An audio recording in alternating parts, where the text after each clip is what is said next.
السلام علیکم۔ اولاد کے لیے دعا اور وظیفہ، اور یہ کوئی عام وظیفہ نہیں، بہت ہی خاص وظیفہ ہے۔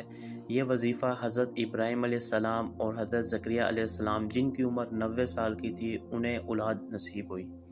تو ویڈیو شروع کرتے ہیں۔ انسان اولاد کے لیے تڑپتا ہے کہ مجھے اولاد ملے۔ اولاد انسان کے مقدر میں ہوتی ہے اور بعض اوقات نہیں ہوتی، تو اللہ کے علاوہ کوئی نہیں جانتا، لیکن انسان اپنے اللہ کے سامنے بار بار دعا کرتا ہے۔ حضرت زکریا علیہ السلام نے 90 سال کی عمر میں اللہ سے مانگا اور اولاد کی دعا کی، اور حضرت ابراہیم علیہ السلام نے بھی اللہ کے سامنے کس طرح دعا کی کہ بیٹا عطا فرما، اولاد عطا فرما، اور ان 90 سال کی عمر حضرت ابراہیم علیہ السلام کی تھی اور آپ کی زوجہ 5 تھی۔ جب اللہ کی رحمت اتری تو کس طرح اللہ نے ان کو صاحب اولاد بنا دیا۔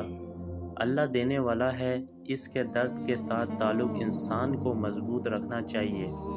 یہ نہیں کہ بس ڈاکٹر نے کہہ دیا تو وہی نہیں ہو سکتی۔ اللہ دینے پہ آئے تو بڑے بڑے ایسے لوگوں کو اللہ نے اولاد عطا فرما دی، ان کو ڈاکٹرز نے بالکل کہہ دیا تھا کہ نہیں ہو سکتا۔ کتنے لوگ آئے، جب وہ جناتی اثرات ختم ہوئے اور جنات ہٹ گئے، کچھ وظائف دیے، تعویذات پلائے، الحمدللہ ان کو صحت اولاد کر دیا۔ اس میں قرآنی آیت کی تفسیر اور حضرت ابراہیم علیہ السلام اور سیدنا حضرت زکریا علیہ السلام کا واقعہ ہمارے سامنے نمونہ ہے۔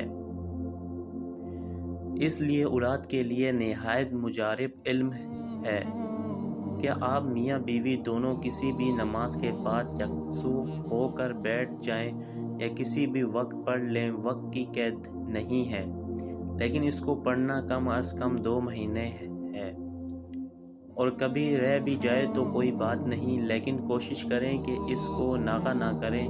آپ نے اگر اس کو 2 مہینے ترتیب سے کیا، انشاءاللہ آپ کو اللہ رب العزت صاحب اولاد بنا دے گا۔ قرآن حکیم سورہ انبیاء کی آیت مبارک یہ ہے، رب لا تذرنی فردا وانت خیر الوارثین۔ اس آیت کو آپ نے 313 مرتبہ پڑھنا ہے اور پانی پر دم کر کے پینا ہے، اور دعا کرنی ہے، اور دعا اس طرح کرنی ہے، اللہ جس طرح تو نے حضرت ابراہیم علیہ السلام کو صاحب اولاد دی، اور ابراہیم علیہ السلام جس طرح تو نے حضرت زکریا علیہ السلام کو بے موسمی پھلوں دیکھ کر دعا کرنے پر مجبور کیا، اور ان کو اس عمر میں اولاد عطا فرمائی، اور قادر ہے ہمیں بھی اپنے حضور سے اپنی جانب سے صاحب اولاد کے لیے دعا کریں اور وہ استغفار پڑھیں۔ انشاءاللہ اللہ آپ کو صاحب اولاد بنا دے گا، اور آپ کے گھر میں اللہ تبارک تعالی اولاد صلہ پیدا کرے گا انشاءاللہ۔